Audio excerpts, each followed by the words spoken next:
Hello everyone, and welcome to my dining room, where on the dining table I have set before you a lovely selection of dresser boxes. What are dresser boxes, you ask? Well, I'll tell you. They were boxes that sat on a dresser. The ones here are from the Victorian era to probably the 1920s or 1930s. And I've got a nice selection of quite a few different varieties of dresser boxes or dresser cases. Now I have a reproduction of an 1886 Bloomingdale's Illustrated Catalog, and there is a section for the dresser boxes. They're also called cases. So there were, let's see, we've got manicure cases, a cuff and collar case, a work box case, an odor case. Now that would have been for perfumes and such. Then we have a gentleman's dressing case. Did I already say a collar and cuff case? I probably did. Let's see, also just a manicure case or your basic toilet case or a shaving case. And so we're gonna look at each one of these individually because inside there's just some really fun things that just embody these cases. I find them fascinating. Obviously, I've been collecting them for a while. So I hope you enjoy today's video on dresser cases or dresser boxes. All right, this box is very fun for several reasons, but one of the reasons is cobwebs. Now, cobwebs were often used as a very popular motif in the Victorian era.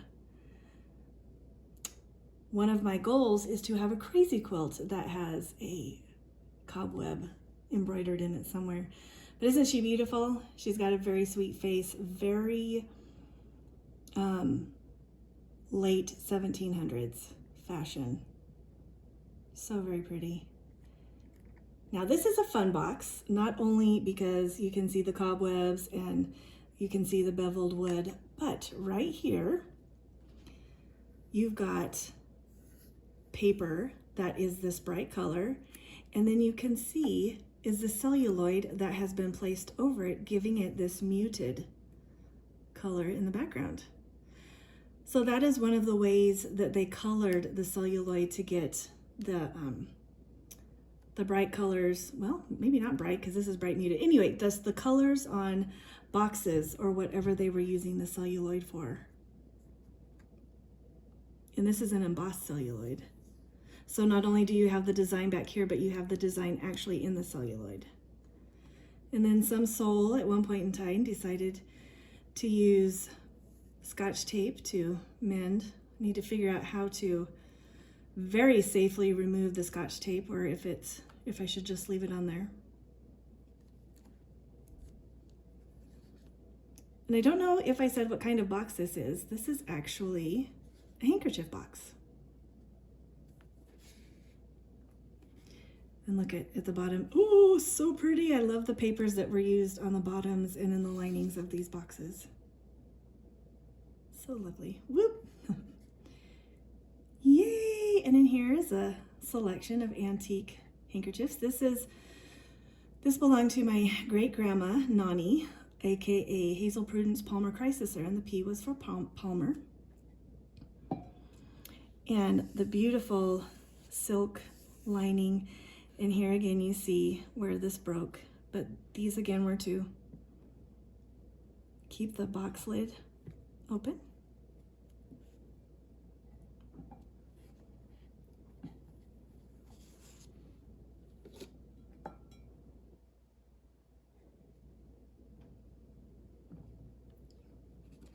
So a fun little dresser box for clean and pressed handkerchiefs.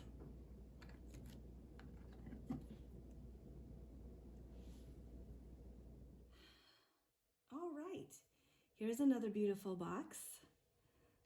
Has lovely graphics on it. You've got flowers here that look like Marguerite daisies. And then what's different from all the rest of the boxes on the table is you have a more masculine looking graphic right here. A couple of windmills, a sailboat, and a little cabin with smoke coming out of its chimney. I'll just, again, show you around the outside. This box, it's a fun shape. I'll show you the bottom of the box, the beautiful paper that's down there, after I show you the inside, because some of the places that were designed to hold what is to go in here are not working any longer, and so the items that are in here will fall out if I show you the bottom right now. But this box was a funny story about this box. I got this when Mom and Dad and Greg and I went on our vacation to South Dakota, and Mom and I had gone into an antique store in Billings, Montana, and I had seen this and thought, oh my gosh, if I don't find anything else that is super fantastic, I'm going to come back and get that. And Mom saw it without me knowing, and she thought, oh my gosh, I've got to show Gina. And so we found each other again in the store, and we both said at the same time. Mom said, you've got to see this box that's a dresser box. And I said, you got to see this box that's a dresser box. And so basically we both picked it up for me in the collection for the museum. So here's the inside. And this one is a man's shaving box. So you have the brush here and the straight edge razor here. And this right here would have held a mixture. I can't get it out, so I'm not going to worry about that. But it would have had a mixture of powders and beeswax, and that would have been after gentlemen shave.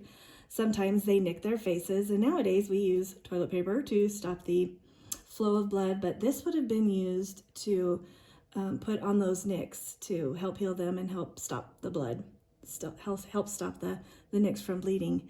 And then this was the shaving mug, and down here would have been a bar of shaving soap for lathering. And then, so the gentleman would have used this, whisk, whisk, whisk, whisk, whisk, and then applied it to his face, and then sat this here, and that would have allowed the water to just drip down so that it didn't drip down on the sink or the dresser or wherever he was shaving. And then up here was a place for a mirror. I don't know if you can see that or not. So a mirror right here, the handle would have been, whoops, sorry. The handle would have been in this spot right here. And then the mirror would have just sat in there, and then this little lever would have closed over the handle, so it would have stayed snug in there. Okay, so I'll take this out and this out because I don't want them falling over. But I want to show you the bottom and the beautiful paper that's on the bottom. See, more beautiful. Just to make the whole box look nice and lovely.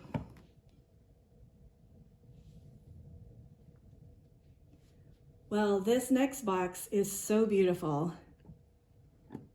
Look at the embossed flowers on that. Oh, so pretty. And then the design that goes around the top. And this was a very basic toilette set. Oh, isn't that even lovely? Oh, this is just, and I like how this has a dome top. Sorry, sometimes when I'm talking about items, I just get so excited and I just kind of ramble. Ooh, and back here we have dovetailing in the construction. Ooh. Oh, and this on the bottom is just a plain paper. I don't know what to call that color. Yellowish, orangish. Oh, such a beautiful box. Okay, let's see. So just your basic toilet box. But so pretty. Ooh, yeah. So we have a comb. And again, this is that celluloid, so it's the faux ivory. And items that these boxes were built specifically, the ones that are like this, so the toilet boxes, were built specifically to hold different items that a lady or a gentleman would have needed to finish their toilet. And they were built up with springs and metal pieces and wood to keep whatever article that went into the box keep them put so that they wouldn't be moving around and sloshing around when the cases were moved. So here we have the comb, and then right here is a brush.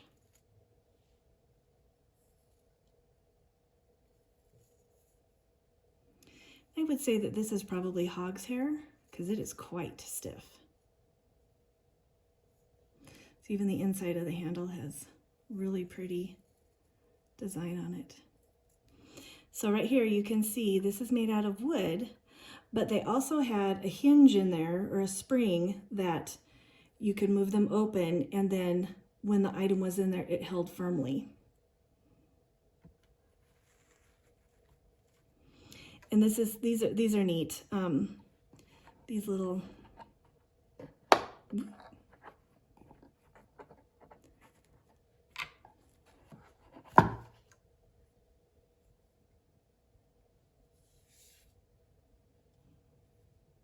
a sweet little beveled mirror. Haven't had this out to obviously clean the mirror, so just had to give it a quick brush. But aren't these beautiful? I mean, look at all of that design and detail on a hand mirror.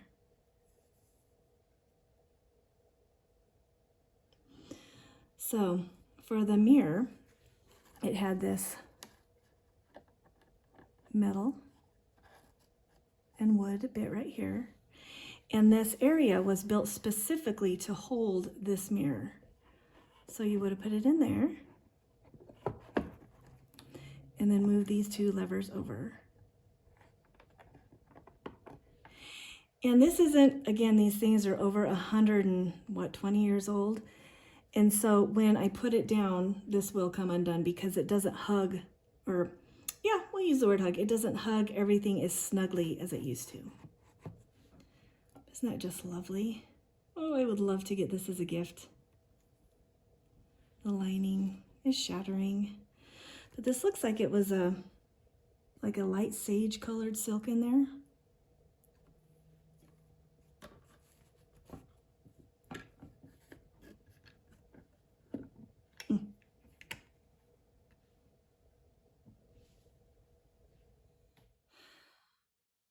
Well, this box is kind of sad. She's a wee bit of a wounded bird.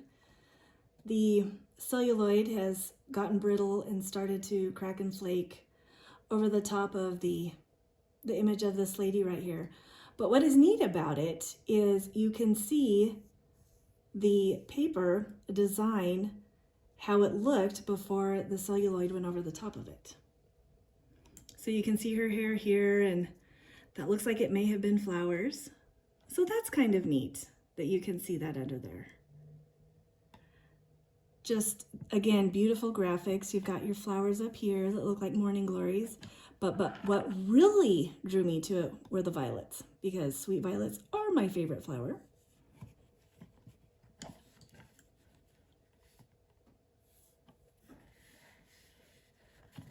And again, up here, you can see the original design and then how muted it was when the celluloid was placed over it. And there's a little bit of embossing there. Just very neat. And the bottom of this one is painted black. And this box is a collar box, a lady's collar box.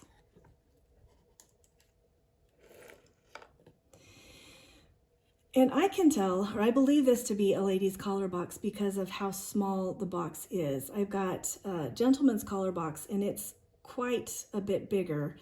And I believe that is due to most gentlemen's necks were and are bigger than ladies' necks. And so you wouldn't have needed such a large box to put ladies' collars in. And these are not starched, so a lot of times the collars would have been starched. Especially for men. Most of the times the collars for the men would have been starched. But I haven't starched these. I don't know if I want to, because they're easier to lay flat in the box where they belong. And then the center area was for collar studs. And in this one, I also have cufflinks. But I do have most of my collar studs are in a box that I cannot get to without a lot of work. So for right now, I've just got some pretty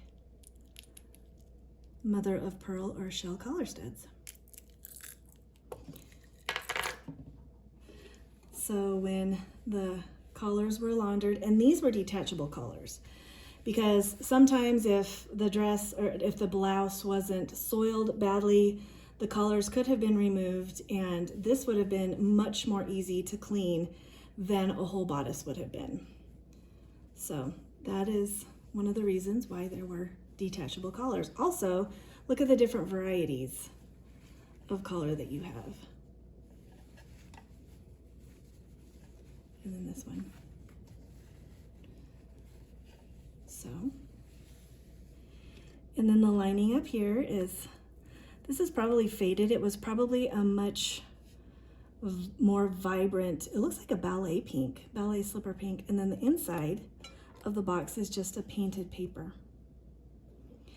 And then the tip of this is velvet or plush.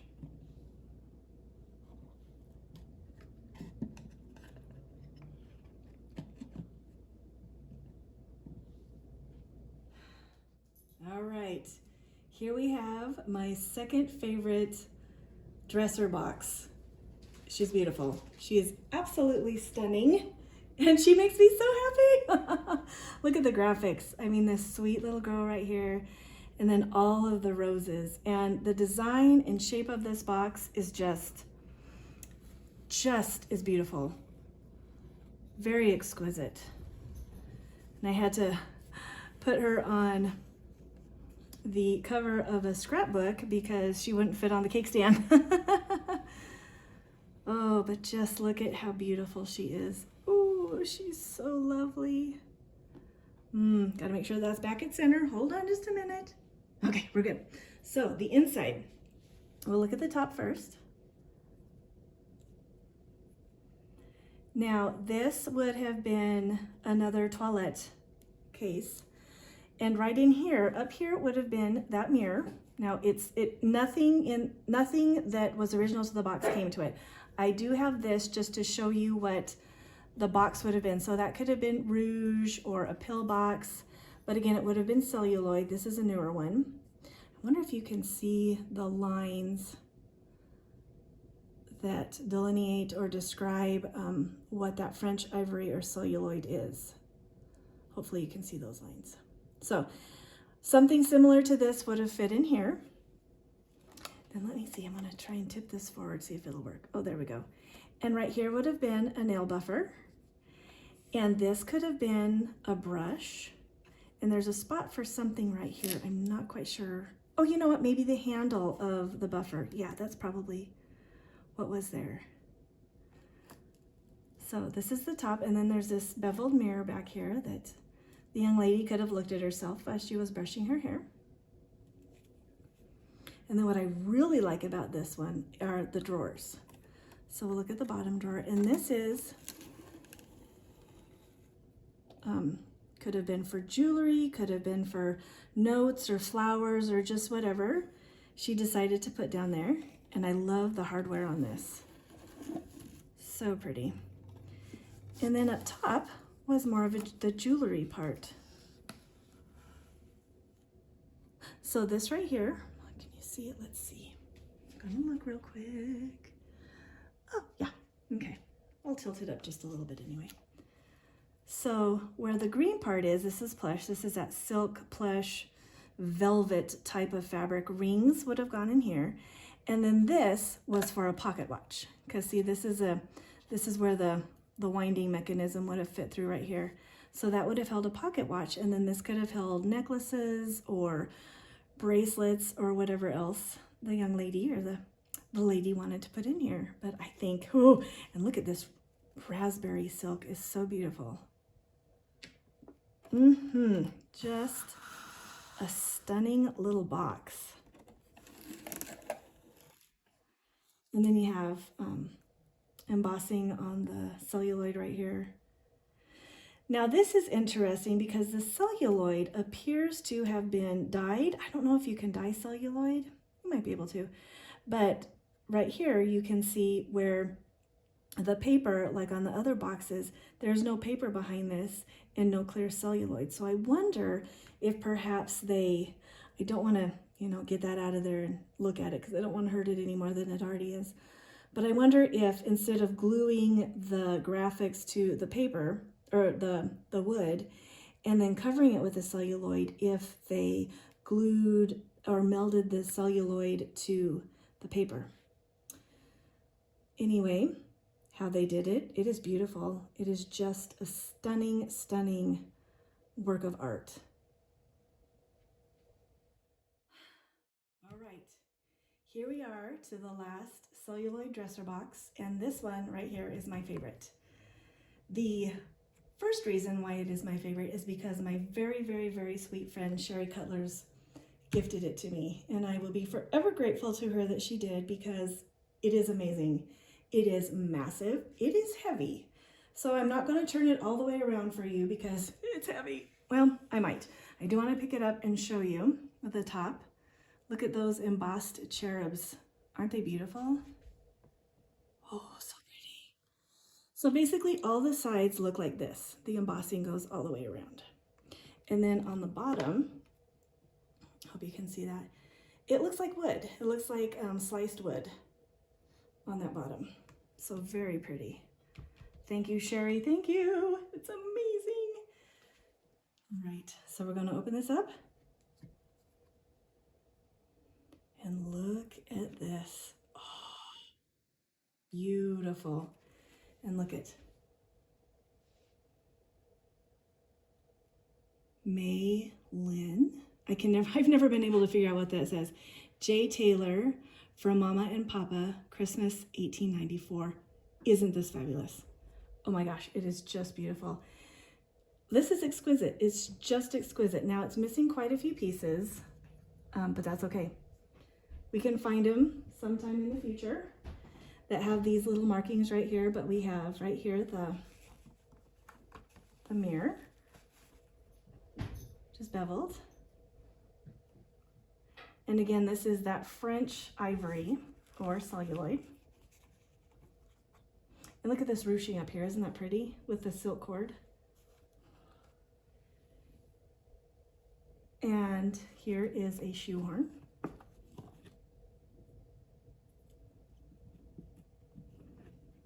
And then right here would have been another fingernail buffer.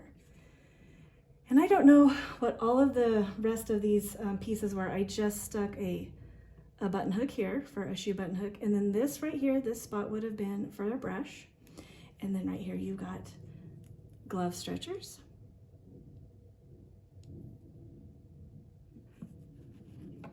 And then this is a little fingernail brush.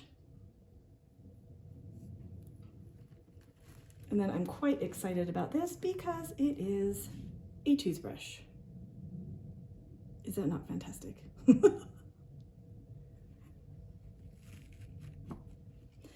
And this does not come with a set because it does not have these this design, but I just stuck in a comb for right now. And then up here, these little spots up here. Ooh, I don't know how I can do this. I'm not going to do it. But there are areas up here again for the rouge or pill boxes that were similar to this but smaller. Now what we're going to do is very cool. It has a bottom layer. And this is where I'm going to have to take the phone out of its container and show you because I'm not going to lean that forward. All right, here is the bottom portion of this massive dresser set. And this is where the jewelry would have been. And I just stuck this glove stretcher down here. I don't know, just because. But on this side, we have a spot for a pocket watch. And then this is for a bracelet. And this is that plush velvety material. And this could have been for necklaces. And we have another side for a pocket watch and then a bracelet. And this is a round pocket watch, and this is an oval shaped pocket watch. And then right here we have ring spots.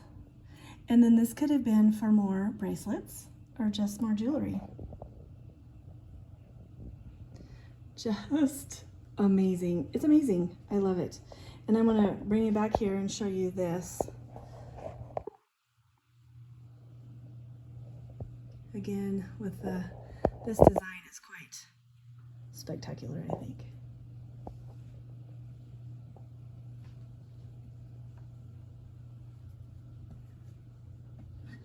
Ooh, I forgot to show you. So this, the celluloid on this is cracked, and you can see down in here that there was padding under it. I would assume to support the embossing so that it wouldn't crack. But it feels very much like wool batting.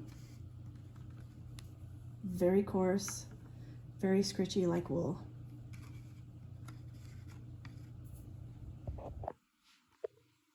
Thank you, Sherry. All right, well, this concludes the tour of all of the lovely dresser boxes, dresser cases that the House of White currently has in its possession. I hope you enjoyed looking at every piece as much as I did. It's always fun to get the artifacts out and look at them again when you haven't seen them for a while and discover all the pretty bits and pieces about them and the history that goes along with them. Thank you again for joining me today, and I hope you have a great week. Toodaloo!